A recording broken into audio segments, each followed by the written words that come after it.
Hi everyone, my name is Nandiva Ajril Mahendra. Saya Nandiva Ajril Mahendra. Saya berusia 21 tahun dan saya berasal dari Bandung. How are you guys? Baik-baik saja bukan? Semoga kita selalu dalam lindungannya. Amin. Sebelum kita memulai pembelajaran pada kali ini, sebaiknya kita berdoa menurut agama dan kepercayaan masing-masing. Berdoa dipersilahkan. Berdoa selesai. Pada pembelajaran sebelumnya, kita telah membahas mengenai teks eksplanasi. Explanation text. Teks eksplanasi adalah teks yang menjelaskan mengenai sesuatu proses terjadinya atau terbentuknya suatu fenomena alam maupun fenomena sosial. Nah, pada pertemuan kali ini kita akan membahas teks eksplanasi, akan tetapi lebih ke struktur dari teks eksplanasi itu sendiri. Selain itu, kita juga akan mempelajari bagaimana cara menuliskan teks eksplanasi yang baik dan benar sesuai dengan kaidah kebahasaan Indonesia. Struktur teks eksplanasi terdapat dua ciri. Yang pertama yaitu ada pengenalan dan yang kedua ada penjelasan. Nah, di bagian pengenalan atau pendahuluan biasanya bercirikan keterangan waktu, keterangan tempat, dan menjelaskan pengertian. Di bagian penjelasan atau isi biasanya terdapat penjelasan mengenai suatu proses dan penjelasan mengenai atau penyebab proses itu terjadi. Dan yang terakhir, ada menggunakan kata hubung, lalu, sehingga, dan kemudian. Mari kita bahas sekali lagi. Di bagian pengenalan atau pendahuluan, biasanya bercirikan keterangan waktu, keterangan tempat, dan menjelaskan pengertian. Di bagian penjelasan atau isi, biasanya terdapat penjelasan mengenai suatu proses dan penjelasan mengenai atau penyebab proses itu terjadi. Dan yang terakhir, ada menggunakan kata hubung, lalu, sehingga, dan kemudian. Nah, berikut merupakan salah satu contoh teks dari eksplanasi. Yang pertama yaitu ada pengenalan.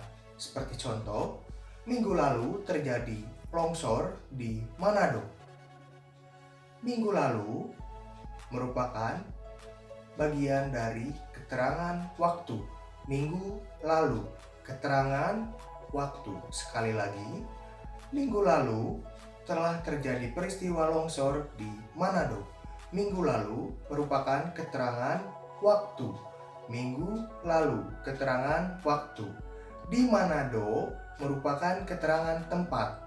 Di Manado merupakan keterangan tempat karena Manado merupakan salah satu kota yang berada di Indonesia. Selanjutnya yaitu definisi atau pengertian dari peristiwa alam atau longsor itu sendiri.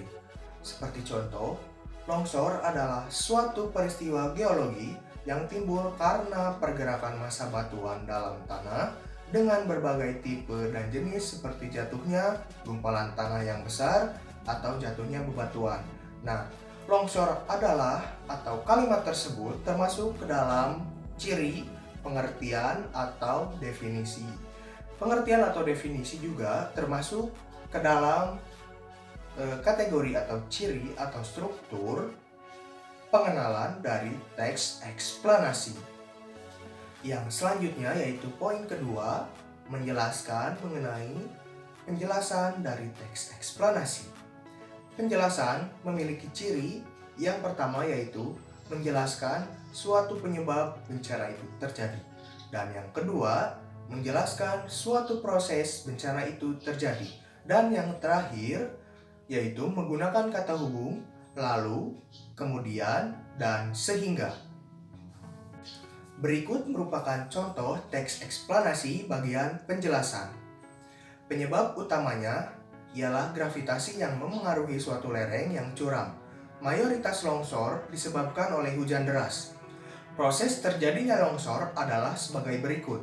Yang pertama, Air hujan meresap ke dalam tanah sehingga memengaruhi beban dalam tanah. Yang kedua, terjadi perubahan tekstur tanah. Saat air sudah menembus bagian tanah yang kedap, maka tanah akan menjadi licin. Lalu terjadilah pergerakan tanah yang sangat cepat. Permukaan hingga di dasar tanah akan mengalami pelapukan. Itulah yang menyebabkan tanah bergerak keluar lereng. Akhirnya terjadilah longsor. Peristiwa longsor tersebut menyebabkan kerugian yang besar. Kerugian yang terjadi bukan hanya kerusakan rumah, melainkan juga putusnya akses kendaraan, hilangnya harta benda, dan korban jiwa. Jarang ada orang yang bisa menyelamatkan diri saat terjadi longsor, karena kecepatan tanah longsor bisa mencapai 100 km per jam. Seandainya ada korban yang selamat, mungkin dia akan mengalami trauma. Jika mendengar suatu gemuruh di dekat tebing atau jurang, segeralah lari menjauh ke dataran yang stabil supaya kalian tetap aman. Setelah kita membahas pembelajaran pada kali ini, yaitu mengenai teks eksplanasi dengan kompetisi menulis, dengan topik peristiwa alam dan subtopik tanah longsor atau landslide, saya akan coba memberikan tugas kepada kalian untuk menuliskan teks eksplanasi dengan struktur yang sama, yaitu ada pengenalan dan penjelasan, dengan topik yang sama juga, yaitu peristiwa alam, akan tetapi dengan subtopik yang berbeda. Saya akan meminta kalian menuliskan teks eksplanasi dengan subtopik banjir. Tugas ini akan dikumpulkan pada pertemuan selanjutnya. Dan untuk pertemuan selanjutnya, kita akan membahas mengenai teks eksplanasi, namun dengan kompetensi yang berbeda, yaitu kompetensi berbicara. Sekian pada pertemuan kali ini, semoga kita selalu dalam lindungan Tuhan. And see you next time. Bye-bye. Terima kasih.